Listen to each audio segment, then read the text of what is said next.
speaking, two things on the agenda today. One is about speaking about why students in India should consider applying to deferred MBA programs such as Yale Silver Scholar, and then along the way we will speak about your experience of interviewing with Yale School of Management as a Silver Scholar, which is for undergrad program, and you've also received an invite from ISB YLP, which is again for undergrad students. So we'll chat along the way for that as well. Okay. Sure.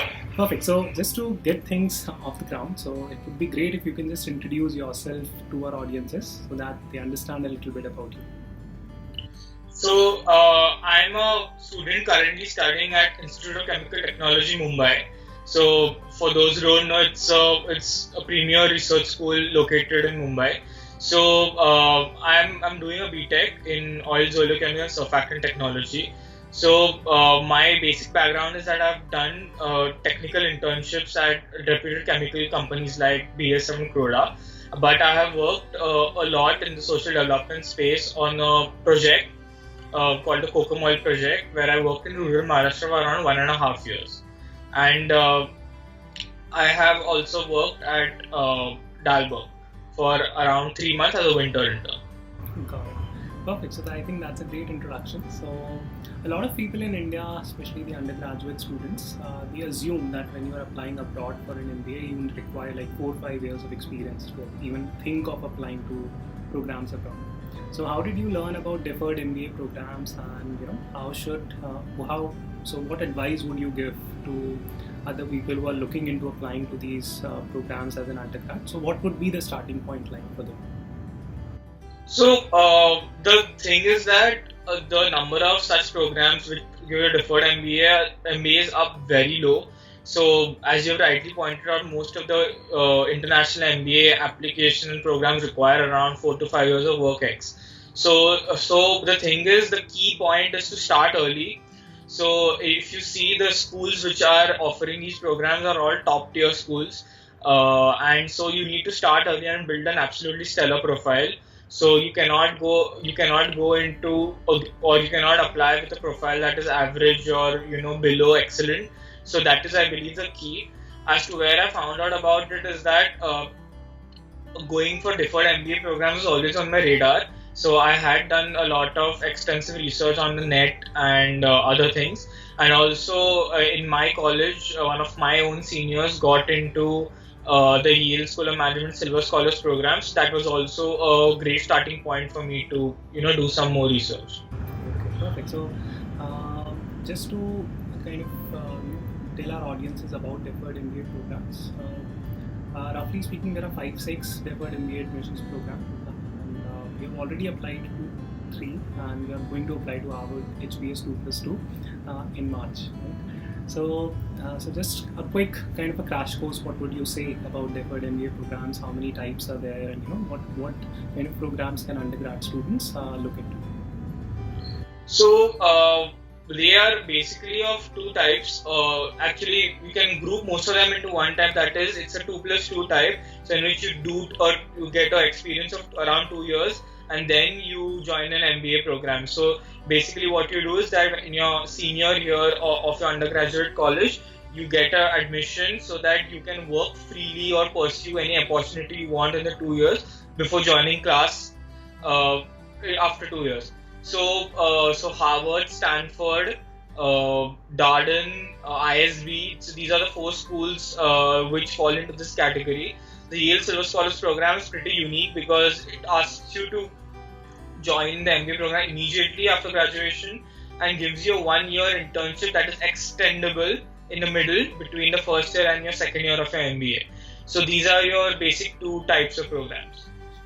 And just to add to that, just for the sake of completion on deferred MBA programs, the second category that you're speaking about is for Harvard 2+2, where once you get admitted, you pursue whatever opportunities that you're getting after you've graduated, and then you join the program after you have gained 2 years of work experience, right? Yes. This is different from Yale, where you have applied, where you join the program immediately after you have graduated. You need to apply to these programs in the final year of your undergrad. right? So these Yes. are salient. Yes. Okay, great, perfect. So let's move on to the motivation side of things, and why did you decide to apply to these deferred MBA admissions program in the first place? So why not a job? Why not something like masters in finance program or masters in management program? Why deferred MBA admissions? So, I'm going to be very practical over here. The fact is that in India, the only program which is considered, which is valid or acceptable, commonly is the MBA program. MIM, Master in Management, Master in Finance, etc. are good programs, but they don't have the same kind of appeal as well as universal acceptability as an MBA program, which is there in India. So that was a primary reason to pursue an MBA and not any other kind of program. The reason for a deferred kind of program and not something else was that I wasn't really keen to take up roles in the chemical industry, which are in terms of a production or a research-based job, which I would have got after completion of my undergrad years. Nor was I interested to do a MS or a PhD. So, and during the course of my college also, I had an inkling that doing a management or a business-oriented degree is what I wanted to do. So it was a very easy decision for me, and as it will be for you if you know what you want to do and you know where your strengths lie. Great. So let's, the final question that I would ask you here in terms of what sort of went through your mind when you started looking at these deferred MBA programs. There's a lot of people speak about profile building, and you have a very impressive profile where you have interned with a top-tier strategy consulting firm and done a bunch of research projects. What would be your advice to seek such opportunities? So any tips that you can give to prospective applicants? So again, it's a very basic tip, but I'd say that you keep your CGPA and etc. respectable, because I know that this is something very you may feel that it's not something hi-fi, but the fact is that to get in anywhere and to just get your application resumes considered anywhere, the first thing that they see and judge you on is your CGPA. So just keep that on. I'm not saying get a 9 or 9.5 out of 10, but keep it respectable, somewhere above 8. Participate in extracurricular activities, get experience of team building, organizing stuff. It will hone your communication skills, etc. And I think you should always be active and look out for opportunities that come in. Join in forums and join in there are various websites that keep on telling about events and opportunities which are there, which you can do. Look forward to, if you are in a X particular institution, always look out for some place that is a few notches above you, and try to see if you can get opportunities over there, through maybe a research internship or somewhere, so always try to look out for the next opportunity and build up from there is what I suggest. Great. So I think that those are very useful tips. And with that, let's move on to pillar 2 and the second area that we wanted to speak about, which is about your interview experience both at Yale Silver Scholar and ISB YLP. So let's start with the basics. What was the primary difference between your interview at ISB YLP versus Yale Silver Scholar? So the primary difference was at ISB, the interviews are based primarily on your essays. So the interviewers have your resume, they have your essays, they have each and every application material that you ever submitted through those forms with them as one consigned sheet. So they can go through everything and ask questions on any given thing that's there. While in Yale, the interview was mainly focused more on the resume and not much on the essays or any other things. So that is, I believe, the primary difference between the two. Both the interviews I saw were pretty conversational, and the basic or the crux of the interview, that is the common questions such as why our school or why this program, why now, and tell me about yourself. These basic questions remain common throughout, but the main difference is the amount of information the interviewers had about you before they asked questions. So let's do this. So let's speak about Yale Silver Scholar interview experience. That that you faced yesterday. In fact, your interview was yesterday. So we'll speak about that Yeah. first, and then we'll speak about ISB YLP's interview in a little bit more detail. Okay, so let's Yeah, start with Yale Silver Scholar. Okay, great. So can you tell us who your interviewers were? You don't need to take the names. You can just simply tell us whether they were professors, how many people were there on the panel, etc. So my interview was taken by two members of the School of Management. One was Maria, I don't know her last name exactly. So she is a part of the AdCom for the Silver Scholar program, and the second one was the Dean of Student Affairs. So these were my two interviewers. So great. So let's move on to speaking about the kind of questions that were asked. So how did your interview start? What did they, what kind of question did they ask at the beginning? So let's just restrict to speaking about the initial part of your interview. So in the beginning, the two interviewers introduced themselves, talked a little bit about what they do at the school, and then they asked me to introduce myself. So I began with my introduction, talked about my upbringing, etc. And at the point when I reached and started talking about my undergraduate days, so they stopped me over there in the middle and asked me to tell them more about my institution, ICT Mumbai, because they told that we haven't heard about much about your course, so we are very interested to hear about your course. So I went a little bit in detail into that, told them how my course is, a mixture of chemistry and technology, and how it gives me the power to do formulation as well as production for many consumer products, nutritional food products, cosmetic industry, etc. So this was the initial beginning of my interview. So based on this tech background, they asked me as to why I don't want to go into tech, go ahead and to pursue avenues in technology, and why I want to do an MBA instead. So I basically answered about how I have pursued other roles in technology. It's not for me. How I have worked in the social development sector, and basically how at Dalberg I mixed around and mingled with MBA students and realized the value of an MBA and how it would help me achieve my dreams to become a social entrepreneur. So and post this, then they dived into my resume.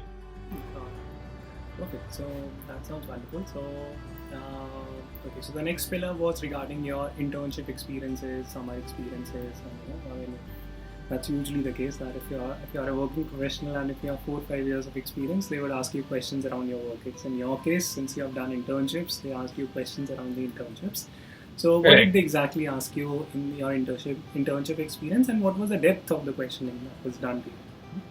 So the question which was asked was a really light question. It was, please just tell us some details about your summer experience. So so the thing was, I had listed around 4 experiences. So instead of trying to give a gist of each and every one, I decided to dive into the experience which was the longest and the most meaningful to me. So I told about the coconut oil project, in which this was a project where I worked for around 1.5 years in rural Maharashtra in the social development space. So I gave a brief description of the project and what I had done. So actually they went pretty deep into this project. They asked a lot of follow-up questions. They asked me as to what my specific role was. They asked me if this role was done individually or it was part of a team. And what contributions and did the team members and we did. Then based on the answers which I gave to these questions, they asked even more follow-up questions, like during one of the discussions I had mentioned as to how I helped to mobilize the women's self-help groups and how doing that was a difficult task. So they asked me about what challenges did I face and how did I overcome those challenges. And so these were the basic questions. They also asked me as to what is this COCOM, because they told that we haven't really heard of this, so can you just tell us as to what it is. So we went up to that depth and that extent about the summer experience. So any questions on why you want to come to Yale School of Management particularly, or they just confined themselves to investigating why you needed an MBA? No. So after this, going through all this, the next question which did come was as to how did you hear about us? So which I saw was a way of saying that why Yale. So I gave my 3 reasons, that is, the mission to educate leaders of business and society, Then I started talking about my visit to the Yale School of Management Mumbai reception, and they together in unison looked at each other and said, "Then you must have met our colleague of Anjani." So I was like, "Yes, of course, I did meet Professor Anjani Jain, and I had a discussion with him about integrated curriculum, the raw case studies, etc., and how I want to be part of the class." And I also spoke about the alumni interactions I had with my seniors, etc., and how I realized the warm and welcoming community that Yale is. So this was about the why Yale part. So at this point, they cover most of the questions which one would expect at a standard interview process. Okay. So any other questions that we have missed discussing so far that were asked you?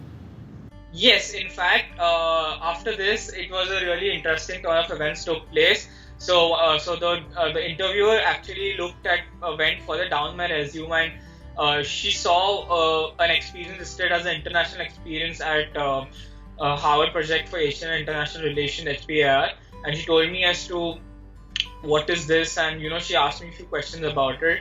So I told her, and she saw that I had won a case study challenge over there. So she asked me as to, can you tell me a little bit more?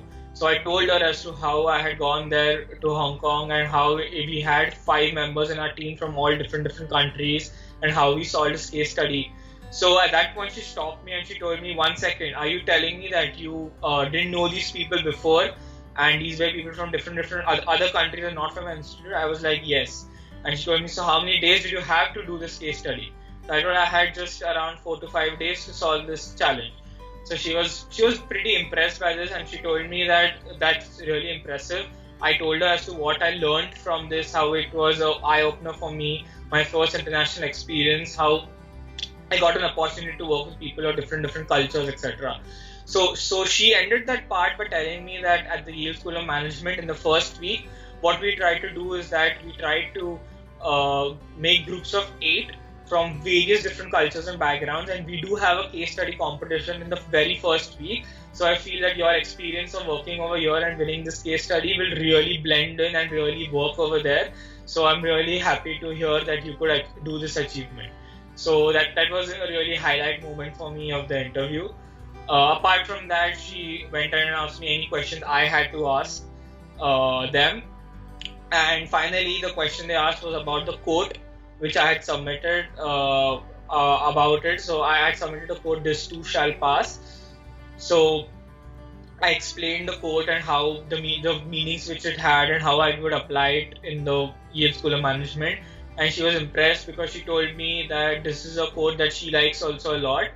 But she only used to think of the quote in a negative way, but I showed her also how one could think of the quote in a positive manner. So, and at that note, the interview ended. So, all in all, it was a pretty, satisfactory interview. So that's a humble way of saying that you'll get in, right? Okay. So just to summarize, our discussion on Yale. So essentially, you were asked 3 or 4 prominent type of questions. The interviewers did not read your essays. That was one key point. They did not have a list. So that's something that you told me earlier before we started recording this interview, that they did not have a list and they did not go through a list. Right? It was pretty much on the fly and very conversational. The kind of questions asked were why MBA versus why not tech. So, because you're an engineer, they wanted you to push a little bit as to what are the reasons why you want to do an MBA and why not venture into tech. Right? Second, there were detailed resume-based questions about your summer internship experiences. That what did you do? So you did a project on COCOM around R&D. They asked you a lot of details around that project. And finally, they asked and delved into a little bit about the Yale School of Management and how will you fit. So they did not ask you that where you will add value or speak about the leadership achievement that you've had. So any kind of behavioral questions on this front? No, nothing. Mainly more about the future and stuff that is ahead. Perfect. So I think that gives us a very good idea as to what happened in the interview. So any word of advice to people who are applying to Yale School of Management Silver Scholar program? Any parting words? for the program in general, I think do your basics right. That is good CGPA, good GMAT, etc. Because they would be the first points of going. Try to get some sort of unique profile. Showcase that you've done some sort of impact in whichever sphere you want to work, and have a clear goal and a clear reason why you want to do an MBA, and that should be reflected in your application, your essays, etc. So that is the main advice I would give. And for the interviews, I think the main advice is to be honest and confident. And I think if you do that, it shows and it shines through. And in terms of preparing for interviews, so any tips for people how to prepare for these interviews and what worked for you, and having a strategy work for you, or sort of refining your answers. So what was your thought process like? How did you go about preparing for it, and what really helped during your answers? So for preparing for the interviews, that at first I went through a couple of questions. So the basic standard interview questions are available freely on the internet. Anyone can go and get a list. So I worked on them and wrote sort of my answers and prepared.